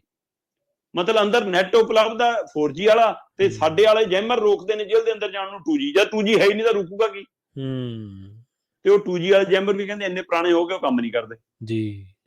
ਸੋ ਇਸ ਲਈ ਇਹ ਸਾਰੇ ਦੇ ਲਈ ਇਹ ਸਾਰੇ ਘਟਨਾਕ੍ਰਮ ਹਥਿਆਰਾਂ ਤੋਂ ਲੈ ਕੇ ਕਤਲ ਤੱਕ, ਕਤਲ ਤੋਂ ਲੈ ਕੇ ਵੀਡੀਓ ਬਣਨ ਤੱਕ, ਵੀਡੀਓ ਬਣਨ ਤੋਂ ਲੈ ਕੇ ਅਪਲੋਡ ਹੋਣ ਤੱਕ, ਕੋਈ ਹੈ ਦਮ ਕਿਸੇ ਅਧਿਕਾਰੀ ਦਾ, ਕਿਸੇ ਮੁਲਾਜ਼ਮ ਦਾ ਕਿ ਉਹ ਜ਼ਿੰਮੇਵਾਰੀ ਲੈ ਲਵੇ? ਖੁਦ DGP, ਚਾਹੇ ਉਹ ਜੇਲ੍ਹਾਂ ਵਾਲੇ ਹੋਣ, ਚਾਹੇ ਮੁੱਖ DGP ਹੋਣ, ਚਾਹੇ ਗ੍ਰਹਿ ਮੰਤਰੀ ਹੋਣ, ਚਾਹੇ ਜੇਲ੍ਹ ਮੰਤਰੀ ਹੋਣ, ਚਾਹੇ ਮੁੱਖ ਮੰਤਰੀ ਹੋਣ, ਹੈ ਜ਼ਿੰਮੇਵਾਰੀ ਲੈਣ ਦਾ ਦਮ ਅਸੀਂ ਲੈਂਦੇ ਹਾਂ? ਉਹ ਕਹਿੰਦੇ ਜੀ ਲਓ ਜੀ ਅਸੀਂ 5 ਗ੍ਰਿਫਤਾਰ ਕਰ ਲਏ ਜੀ, 7 ਸਸਪੈਂਡ ਕਰਤੇ। ਜਿਹੜੇ ਗ੍ਰਿਫਤਾਰ ਕੀਤੇ ਸੀ ਉਹਨਾਂ ਨੂੰ ਕੱਲ ਜ਼ਮਾਨਤ ਵੀ ਮਿਲ ਗਈ ਤੇ ਸਸਪੈਂਡ ਵਾਲਿਆਂ ਦਾ ਪਤਾ ਨਹੀਂ ਲੱਗਣਾ, ਚੁੱਪ ਕਰਕੇ ਬਹਾਲ ਵੀ ਹੋ ਜਾਣ। ਸੋ ਇਸ ਲਈ ਇਹ ਸਾਰੇ ਦੇ ਲਈ ਜ਼ਿੰਮੇਵਾਰ ਇਕੱਲੇ ਗੈਂਗਸਟਰਾਂ ਨੇ ਤਾਂ ਘਟਨਾ ਦੀ ਜ਼ਿੰਮੇਵਾਰੀ ਲੈ ਲਈ ਆਪਣੀ ਧਰ ਨੇ ਕਿ ਹਾਂ ਜੀ ਅਸੀਂ ਜ਼ਿੰਮੇਵਾਰੀ ਲੈਂਦੇ ਹਾਂ। ਦੂਜੀ ਧਿਰ ਕਹਿੰਦੀ ਸਾਡੇ ਬੰਦੇ ਮਾਰਿਆ, ਅਸੀਂ ਦੁਬਾਰਾ ਦੇਖ ਵੀ ਲਵਾਂਗੇ। ਗੋਲਡੀ ਬਰਾੜ ਤੇ ਜੱਗੂ ਭਗਵਾਨਪੁਰੀਆ ਗਰੁੱਪ 'ਚ ਚੱਲੀ ਜਾਂਦਾ ਜੀ। ਪਰ ਇਹ ਸਾਰੇ ਘਟਨਾਕ੍ਰਮ ਦੇ ਕਾਰਨ, ਜਿਨ੍ਹਾਂ ਕਾਰਨ ਵਾਪਰਿਆ, ਜਿਨ੍ਹਾਂ ਨੂੰ ਕੰਟਰੋਲ ਕਰਨ ਲਈ ਜੇਲ੍ਹ ਸੌਂਪੀ ਗਈ ਸੀ, ਜੇ ਉਹਨਾਂ 'ਚੋਂ ਕੋਈ ਜ਼ਿੰਮੇਵਾਰੀ ਲੈਣ ਵਾਲਾ ਅਜੇ ਤੱਕ ਸਾਹਮਣੇ ਨਹੀਂ ਆਇਆ ਜੀ। ਅਗਲੀ ਖਬਰ ਦੇ ਵੱਲ ਵਧੀਏ ਸ਼ਰਮਾ ਜੀ ਤੇ ਗੱਲ ਕਰੀਏ ਦਿੱਲੀ ਦੀ ਰਾਜਨੀਤੀ ਦੀ। ਸੀਬੀਆਈ ਨੇ ਮਨੀਸ਼ ਸਿਸੋਦੀਆ ਦਾ ਰਿਮਾਂਡ ਨਹੀਂ ਮੰਗਿਆ, ਕੀ ਕਾਰਨ ਹੋ ਸਕਦਾ ਸ਼ਰਮਾ? ਜੀ ਕਹਿੰਦੇ ਕਿ ਸਾਰਿਆਂ ਨੂੰ ਉਮੀਦ ਸੀ ਕਿ ਸ਼ਾਇਦ ਸੀਬੀਆਈ ਦੁਬਾਰਾ ਰਿਮਾਂਡ ਮੰਗੇਗੀ, ਕਿਉਂਕਿ ਇੱਕ ਵਾਰ ਪਹਿਲਾਂ ਮੰਗ ਲਿਆ ਸੀ ਤੇ ਹੁਣ ਇਹ ਲੱਗਦਾ ਕਿ ਲੈ ਵੀ ਇਹਦਾ ਮਤਲਬ ਕੁਝ ਪੁੱਛਣ ਨੂੰ ਨਹੀਂ ਬਚਿਆ, ਸ਼ਾਇਦ ਤਾਂ ਨਹੀਂ ਰਿਮਾਂਡ ਮੰਗਿਆ। ਇਹੀ ਮਤਲਬ ਬਣਦਾ ਹੁੰਦਾ ਕਿ ਜੇ ਰਿਮਾਂਡ ਨਹੀਂ ਮੰਗਿਆ ਜਾਂਦਾ ਤਾਂ ਹੁਣ ਪੁੱਛਣ ਨੂੰ ਕੁਝ ਨਹੀਂਗਾ। ਜਿੰਨਾ ਕੁ ਪੁੱਛਿਆ ਜਾ ਸਕਦਾ ਉਹਨਾਂ ਪੁੱਛ ਲਿਆ, ਜਾਂ ਜਿੰਨਾ ਕੁ ਰਾਜਨੀਤਿਕ ਦਬਾਅ ਸੀ ਉਹਨਾਂ ਕੁ ਕਰ ਲਿਆ। ਹੁਣ ਇਹ ਤੋਂ ਬਾਅਦ ਕੁਝ ਨਹੀਂ ਹੈਗਾ, ਚਾਹੇ ਇਸਨੂੰ ਰਾਜਨੀਤਿਕ ਦਬਾਅ ਸਮਝਿਆ ਜਾਵੇ, ਚਾਹੇ ਇਹਨੂੰ ਇਹ ਸਮਝਿਆ ਜਾਵੇ ਕਿ ਉਹਨਾਂ ਕੋਲ ਪੁੱਛਣ ਲਈ ਕੁਝ ਨਹੀਂਗਾ। ਪਰ ਗੌਰ ਕਰਨ ਵਾਲੀ ਗੱਲ ਇਹ ਹੈ ਕਿ ਸੀਬੀਆਈ ਨੇ ਰਿਮਾਂਡ ਨਾ ਮੰਗਦਿਆਂ ਜਿਹੜੀ ਗੱਲ ਅਦਾਲਤ 'ਚ ਕਹੀ ਹੈ, ਉਹ ਕਹੀ ਹੈ ਕਿ ਅਸੀਂ 15 ਕੁ ਦਿਨਾਂ ਬਾਅਦ ਦੁਬਾਰਾ ਸਾਨੂੰ ਲੋੜ ਪੈ ਸਕਦੀ ਹੈ। 15 ਦਿਨਾਂ ਬਾਅਦ ਮਨੀਸ਼ ਸਿਸੋਦੀਆ ਦੁਬਾਰਾ ਲੋੜ ਪੈ ਸਕਦੀ ਹੈ। ਮਤਲਬ ਜੀ ਕੀ ਇਹ 15 ਦਿਨਾਂ ਦੇ ਵਿੱਚ ਉਹੀ ਘਟਨਾਕ੍ਰਮ ਜਿਹਦੀ ਚਰਚਾ ਸਿਆਸੀ ਗਲਿਆਰਿਆਂ 'ਚ ਹੋ ਰਹੀ ਹੈ ਉਹ ਵਾਪਰਨਾ? ਕੀ ਕਿਸੇ ਵੱਡੇ ਚਿਹਰੇ ਨੂੰ ਪੁੱਛਗਿੱਛ ਲਈ ਸੱਦਣਾ? ਕੀ ਵੱਡੇ ਚਿਹਰੇ ਨੂੰ ਕਿਸੇ ਨੂੰ ਗ੍ਰਿਫਤਾਰੀ ਦੀ ਸੰਭਾਵਨਾ? ਉਹਨਾਂ ਦੇ ਵਿੱਚ ਪੰਜਾਬ ਦੇ ਅਧਿਕਾਰੀਆਂ ਨੂੰ ਵੀ ਡਰ ਹੈ, ਉਹ 'ਚ ਪੰਜਾਬ ਦੇ ਮੰਤਰੀਆਂ ਸੰਤਰੀਆਂ ਨੂੰ ਡਰ ਹੈ, ਉਹਦੇ ਵਿੱਚ ਅਰਵਿੰਦ ਕੇਜਰੀਵਾਲ ਦਾ ਵੀ ਹੈ ਕਿ ਕੀ ਅਰਵਿੰਦ ਕੇਜਰੀਵਾਲ ਤੋਂ ਆਉਂਦੇ ਦਿਨਾਂ 'ਚ ਸੀਬੀਆਈ ਪੁੱਛਗਿੱਛ ਕਰ ਸਕਦੀ ਹੈ? ਕੀ ਉਹਨਾਂ ਨੂੰ ਮਨੀਸ਼ ਸਿਸੋਦੀਆ ਸਾਹਮਣੇ ਬਿਠਾ ਕੇ ਇਕੱਠਿਆਂ ਪੁੱਛਗਿੱਛ ਕਰ ਸਕਦੀ ਹੈ? ਕਿ ਇਸੇ ਲਈ ਅਜੇ ਉਹ ਤਿਆਰੀ ਕੀਤੀ ਜਾ ਰਹੀ ਕਿ ਇੱਕ ਦੋ ਵਾਰ ਪਹਿਲਾਂ ਸਿੱਧਾ ਬੁਲਾ ਲਈਏ, ਫਿਰ ਗ੍ਰਿਫਤਾਰੀ ਤੱਕ ਨੂੰ ਵਧਣ ਦਾ ਵੀ ਹਵਾਲਾ, ਜੇਕਰ ਉੱਪਰੋਂ ਹਰੀ ਝੰਡੀ ਮਿਲਦੀ ਹੈ ਤਾਂ ਗ੍ਰਿਫਤਾਰੀ ਤੱਕ ਪਾ ਲਈਏ ਤੇ ਫਿਰ ਮਨੀਸ਼ ਸਿਸੋਦੀਆ ਨੂੰ ਸਾਹਮਣੇ ਬਿਠਾ ਲਈਏ। ਇਸ ਲਈ 15 ਦਿਨਾਂ ਬਾਅਦ ਰਿਮਾਂਡ। ਕੀ 15 ਦਿਨਾਂ 'ਚ ਕੁਝ ਵਾਪਰਨ ਵਾਲਾ ਜਾਂ ਨਵੇਂ ਦਿਸ਼ਾ ਨਿਰਦੇਸ਼ ਲੈਣੇ ਆ? ਕਿਉਂਕਿ ਜਿਵੇਂ ਪੰਜਾਬ ਦੇ ਵਿੱਚ ਨਾ ਇੱਕ ਆਮ ਚਰਚਾ ਚੱਲੀ ਅੰਦੋਲਨ ਦੇ ਦੌਰਾਨ, ਉਹਦੇ ਤੱਥ ਕਈ ਵਾਰ ਨਜ਼ਰ ਵੀ ਆਏ ਕਿ ਕਿਸੇ ਖਬਰ ਨੂੰ ਨਾ ਸਾਰੀਆਂ ਨੈਸ਼ਨਲ ਧਿਰਾਂ, ਖਾਸ ਕਰ ਸੱਤਾਧਾਰੀ ਪੱਖੀ ਚੈਨਲ, ਨੈਸ਼ਨਲ ਚੈਨਲ ਇੱਕੋ ਸਾਰ ਪੜ ਜਾਂਦੇ ਸੀ। ਜੇ ਗਲਤੀ ਕਰਦੇ ਸੀ, ਗਲਤੀ ਵੀ ਇੱਕੋ ਸਾਰ ਦੀ ਹੁੰਦੀ ਸੀ। ਠੀਕ ਹੈ। ਸੋ ਇਸ ਲਈ ਉਹ ਕਹਿ ਜਾਂਦੇ ਸੀ ਕਿ ਪੀਐਮਓ ਹਾਊਸ ਤੋਂ ਸਕ੍ਰਿਪਟ ਲਿਖ ਕੇ ਆਉਂਦੀ ਹੈ ਚੈਨਲਾਂ ਨੂੰ ਤਾਂ ਭਾਈ। ਉਸੇ ਤਰ੍ਹਾਂ ਹੋ ਸਕਦਾ ਸੀਬੀਆਈ ਨੇ ਨਵੀਂ ਸਕ੍ਰਿਪਟ ਲੈਣੀ ਹੋਵੇ ਅਜੇ, ਸੋ ਪੁਰਾਣੀ ਸਕ੍ਰਿਪਟ ਜਿੰਨੀ ਦਿੱਤੀ ਸੀ ਉਹਨੀ ਪੜ੍ਹ ਕੇ ਨਾਟਕ ਪੂਰਾ ਹੋ ਲਿਆ। ਸੋ ਕੀ ਨਵੀਂ ਸਕ੍ਰਿਪਟ ਪੀਐਮਓ ਹਾਊਸ ਤੋਂ ਜਾਂ ਭਾਜਪਾ ਤੋਂ ਜਾਂ ਸੰਘ ਤੋਂ ਜਾਂ ਮੋਦੀ ਅਮਿਤ ਸ਼ਾਹ ਤੋਂ ਕਿਸ ਤੋਂ ਲੈਣੀ ਹੈ? ਫਿਰ ਉਹਦੇ ਅਨੁਸਾਰ ਕਾਰਵਾਈ ਹੋਣੀ ਆ। ਜਾਂ ਸੀਬੀਆਈ ਉਹ ਤੱਥ ਇਕੱਠੇ ਕਰ ਰਹੀ ਹੈ, ਜਿਹੜਾ ਹਵਾਲਾ ਆ ਰਿਹਾ ਮਹਿੰਦਰੂ ਦੇ ਹਵਾਲੇ ਨਾਲ, ਜਿਹੜਾ ਹਵਾਲਾ ਆ ਰਿਹਾ ਗੋਆ ਦੇ ਵਿੱਚ ਪੈਸਾ ਖਰਚਣ ਦੇ ਹਵਾਲੇ ਨਾਲ, ਜਿਹੜਾ ਹਵਾਲਾ ਆ ਰਿਹਾ ਕੇਜਰੀਵਾਲ ਦੀ ਮੌਜੂਦਗੀ ਦੇ ਵਿੱਚ ਮੂੰਹ ਜ਼ਬਾਨੀ ਹੁਕਮ ਦੇਣ ਨਾਲ ਕਿ ਹਾਂ ਵਧਾ ਦਿਓ 5 ਤੋਂ 12% ਕਰ ਦਿਓ ਕਮਿਸ਼ਨ। ਕਿ ਉਹ ਸਾਰੇ ਘਟਨਾਕ੍ਰਮ ਦੇ ਮਜ਼ਬੂਤ ਤੱਥ ਸੀਬੀਆਈ ਇਕੱਠੇ ਕਰਕੇ ਫਿਰ ਕੇਜਰੀਵਾਲ ਨੂੰ ਗ੍ਰਿਫਤਾਰ ਕਰ ਸਕਦੀ ਹੈ, ਪੁੱਛਗਿੱਛ ਕਰ ਸਕਦੀ ਹੈ। ਇਸ ਲਈ ਇਹ ਕਿਹਾ ਕਿ ਅਜੇ ਰਿਮਾਂਡ ਦੀ ਲੋੜ ਨਹੀਂ, 15 ਦਿਨਾਂ ਬਾਅਦ ਰਿਮਾਂਡ ਲਵਾਂਗੇ। ਪ੍ਰਵੀਨ ਜੀ, ਇਹ ਸ਼ੰਕੇ ਸ਼ੋਭੇ ਖੜੇ ਜੀ। ਤੇ ਜਾਂਦਿਆਂ ਦੀ ਗੱਲ ਕਰੀਏ ਹਰਿਆਣੇ ਦੀ ਰਾਜਨੀਤੀ ਦੀ ਸ਼ਰਮਾ ਜੀ, ਮੁੱਖ ਮੰਤਰੀ ਨੇ ਬੁਲਾਏ ਚੇਅਰਪਰਸਨ ਸੀਗੇ, ਪਰ ਆ ਬੈਠੇ ਉਹਨਾਂ ਦੇ ਘਰ ਵਾਲੇ ਮੁੜ ਕੇ ਕਹਿੰਦੇ ਤੋਰਤਾ ਵੀ ਅਸੀਂ ਤਾਂ ਚੇਅਰਪਰਸਨ ਨੂੰ ਆਵਾਜ਼ ਮਾਰੀ ਹੈ, ਤੁਹਾਨੂੰ ਨਹੀਂ ਆਵਾਜ਼ ਮਾਰੀ। ਬਿਲਕੁਲ ਜੀ, ਇਹ ਹਰਿਆਣਾ ਦੇ ਮੁੱਖ ਮੰਤਰੀ ਮਨੋਹਰ ਲਾਲ ਖੱਟਰ ਹੋਰਾਂ ਨੇ ਨਾ ਚੰਡੀਗੜ੍ਹ ਦੇ ਵਿੱਚ ਬੈਠਕ ਬੁਲਾਈ ਸੀ ਕਿ ਜਿਹੜੇ ਸਾਡੇ ਜ਼ਿਲ੍ਹਾ ਪ੍ਰੀਸ਼ਦ ਨੇ, ਮਤਲਬ ਉਹਨਾਂ ਦੇ ਚੇਅਰਮੈਨ ਨੇ ਜਾਂ ਚੇਅਰਮੁਖੀ ਨੇ, ਚੇਅਰਪਰਸਨ ਨੇ, ਮਤਲਬ ਉਹਨਾਂ ਦੀ ਬੈਠਕ ਸੀ। ਤੇ ਜਦੋਂ ਮੁੱਖ ਮੰਤਰੀ ਮਨੋਹਰ ਲਾਲ ਖੱਟਰ ਬੈਠੇ ਤਾਂ ਉਹਨਾਂ ਨੇ ਦੇਖਿਆ ਕਿ ਵੀ ਕੁਰਸੀਆਂ ਤੇ ਜਿਹੜੀਆਂ ਬੀਬੀਆਂ ਬੈਠੀਆਂ ਨੇ, ਜਿਹੜੀਆਂ ਚੇਅਰਪਰਸਨ ਨੇ, ਹਰ ਬੀਬੀ ਦੀ ਕੁਰਸੀ ਦੇ ਮਗਰਲੇ ਪਾਸੇ ਇੱਕ ਪਿਛਲੀ ਕੁਰਸੀ ਦੇ ਉੱਤੇ ਇੱਕ ਬੰਦਾ ਬੈਠਾ। ਠੀਕ ਹੈ। ਤੇ ਖੱਟਰ ਸਾਹਿਬ ਨੇ ਪੁੱਛਿਆ ਵੀ ਕੀ ਬੀਬੀਓ ਤੁਹਾਨੂੰ ਮਨਜ਼ੂਰ ਹੈ ਕਿ ਤੁਹਾਡੀ ਹਾਜ਼ਰੀ ਦੇ ਵਿੱਚ ਤੁਹਾਡੀ ਚੇਅਰਪਰਸਨ ਹੁੰਦਿਆਂ ਕੋਈ ਹੋਰ ਬੈਠੇ, ਜਿਹੜਾ ਬੰਦਾ ਇੱਥੇ ਕੋਈ ਅਧਿਕਾਰ ਨਹੀਂ ਰੱਖਦਾ? ਬੀਬੀਆਂ ਚੁੱਪ ਕਰ ਗਈਆਂ। ਠੀਕ ਹੈ। ਤੇ ਕਹਿੰਦਾ ਫਿਰ ਮੈਂ ਤੋਰ ਦੇਵਾਂ, ਕੋਈ ਇਤਰਾਜ਼ ਤਾਂ ਨਹੀਂ? ਫਿਰ ਬੀਬੀਆਂ ਨੇ ਕਿਹਾ ਨਹੀਂ ਜੀ, ਸਾਨੂੰ ਕੋਈ ਇਤਰਾਜ਼ ਨਹੀਂ। ਤੇ ਫਿਰ ਮੁੱਖ ਮੰਤਰੀ ਸਾਹਿਬ ਨੇ ਕਿਹਾ ਕਿ ਚਲੋ ਬਾਹਰ ਚਲੋ, ਤੁਹਾਡਾ ਇਹਨਾਂ ਬੈਠਕਾਂ 'ਚ ਬੈਠਣ ਦਾ ਕੋਈ ਅਧਿਕਾਰ ਨਹੀਂ। ਇਹ ਤਾਂ ਸ਼ੁਕਰ ਹੈ ਪ੍ਰਵੀਨ ਜੀ, ਮੁੱਖ ਮੰਤਰੀ ਦੀ ਬੈਠਕ ਸੀ। ਔਰ ਇਹ ਸ਼ੁਕਰ ਹੈ ਕਿ ਉੱਥੇ ਚੇਅਰਪਰਸਨ ਆਈਆਂ ਸੀ, ਚੇਅਰਪਰਸਨ ਦੀ ਪਿਛਲੀਆਂ ਕੁਰਸੀਆਂ 'ਚ ਬੈਠੇ ਸੀ ਉਹਨਾਂ ਦੇ, ਚਾਹੇ ਉਹ ਘਰ ਵਾਲੇ ਸੀ, ਚਾਹੇ ਕਿਸੇ ਦਾ ਪਿਓ ਸੀ, ਚਾਹੇ ਨਾਲ ਆਇਆ ਕੋਈ ਹੋਰ ਰਿਸ਼ਤੇਦਾਰ ਸੀ। ਸੋ ਮਰਦ ਪ੍ਰਧਾਨਗੀ ਕਿਵੇਂ ਆ। ਪਰ ਜਿਹੜੀਆਂ ਜ਼ਿਲ੍ਹੇ ਪੱਧਰ ਤੇ ਬੈਠਕਾਂ ਹੁੰਦੀਆਂ, ਜਿਹੜਾ ਪ੍ਰੀਸ਼ਦ ਪੱਧਰ ਤੇ ਬੈਠਕਾਂ ਹੁੰਦੀਆਂ, ਜਿਹੜੀਆਂ ਪੰਚਾਇਤ ਪੱਧਰ ਤੇ ਬੈਠਕਾਂ ਹੁੰਦੀਆਂ, ਉਹਨਾਂ 'ਚ ਤਾਂ ਕਈ ਵਾਰ ਬੀਬੀਆਂ ਆਉਂਦੀਆਂ ਨਹੀਂ। ਦਸਤਖਤ ਵੀ ਮੁਲਾਜ਼ਮ ਘਰੋਂ ਰਿਸ਼ਤੇ ਤੇ ਕਰਾ ਕੇ ਲੈ ਜਾਂਦੇ ਨੇ, ਬਾਅਦ ਚੋਂ ਦਸਤਖਤ ਹੁੰਦੇ ਨੇ। ਉੱਥੇ ਤਾਂ ਫੈਸਲਾ ਹੀ ਬੰਦੇ ਕਰਦੇ ਨੇ, ਉੱਥੇ ਤਾਂ ਬੈਠਦੇ ਡੀਸੀ ਦੀਆਂ ਬੈਠਕਾਂ 'ਚ ਬੰਦੇ ਬੈਠੇ ਹੁੰਦੇ ਨੇ। ਸੋ ਇਸ ਲਈ ਇਹ ਇਕੱਲੇ ਹਰਿਆਣੇ ਦਾ ਨਹੀਂ, ਇਹ ਸਮੁੱਚੇ ਦੇਸ਼ ਦਾ ਵਰਤਾਰਾ। ਕਹਿਣ ਨੂੰ ਹਰਿਆਣਾ 'ਚ ਵੀ ਮਤਲਬ ਪੰਚਾਇਤੀ ਚੋਣਾਂ 'ਚ ਬੀਬੀਆਂ ਨੂੰ 50% ਰਾਖਵਾਂ ਕਰਨਾ, ਪਰ ਆਹ ਤਸਵੀਰ ਦੱਸਦੀ ਹੈ ਕਿ ਅਜੇ ਵੀ ਬੰਦੇ ਕਿਵੇਂ ਹਾਵੀ ਨੇ ਕਿ ਮੁੱਖ ਮੰਤਰੀ ਦੀ ਮੌਜੂਦਗੀ 'ਚ ਵੀ ਮੀਟਿੰਗ 'ਚ ਅੰਦਰ ਆ ਬੈਠਦੇ ਨੇ। ਤਾਂ ਫਿਰ ਜਿੱਥੇ ਕੰਮ ਹੋਣੇ ਹੋਣਗੇ ਉੱਥੇ ਤਾਂ ਕਿਵੇਂ ਧੱਕਾਸ਼ਾਹੀ ਚੱਲਦੀ ਹੋਏਗੀ। ਇੱਥੋਂ ਨਜ਼ਾਰਾ ਹੈ ਕਿ ਬੀਬੀਆਂ ਨੂੰ ਅਜੇ ਵੀ ਉਹਨਾਂ ਦੇ ਬਣਦੇ ਹੱਕ ਅਧਿਕਾਰ ਨਹੀਂ ਮਿਲੇ, ਉਹ ਡੰਮੀ ਅਧਿਕਾਰੇ ਜਾਰੀ। ਜੀ। ਸ਼ਰਮਾ ਜੀ, ਇਹਨਾਂ ਖਾਸ ਖਬਰਾਂ ਤੇ ਖਾਸ ਜਾਣਕਾਰੀਆਂ ਦੇਣ ਦੇ ਲਈ ਤੁਹਾਡਾ ਬਹੁਤ ਬਹੁਤ ਧੰਨਵਾਦ ਜੀ। ਬਹੁਤ ਸ਼ੁਕਰੀਆ ਜੀ। ਸੋ ਪ੍ਰੋਗਰਾਮ ਖਬਰ ਤੇ ਨਜ਼ਰ ਨੂੰ ਆਪਾਂ ਇੱਥੇ ਹੀ ਸਮਾਪਤ ਕਰਾਂਗੇ। ਸਮਾਂ ਇਜਾਜ਼ਤ ਨਹੀਂ ਦਿੰਦਾ। ਜੁੜੇ ਰਹੋ ਪੰਜਾਬੀ ਰੇਡੀਓ USA ਦੇ ਨਾਲ। ਤੇ ਆਖਿਰ ਦੇ ਵਿੱਚ ਇੱਕ ਵਾਰ ਫਿਰ ਤੋਂ ਤੁਹਾਨੂੰ ਸਭ ਨੂੰ ਪਿਆਰ ਸਤਿਕਾਰ ਸਹਿਤ ਸਤਿ ਸ਼੍ਰੀ ਅਕਾਲ।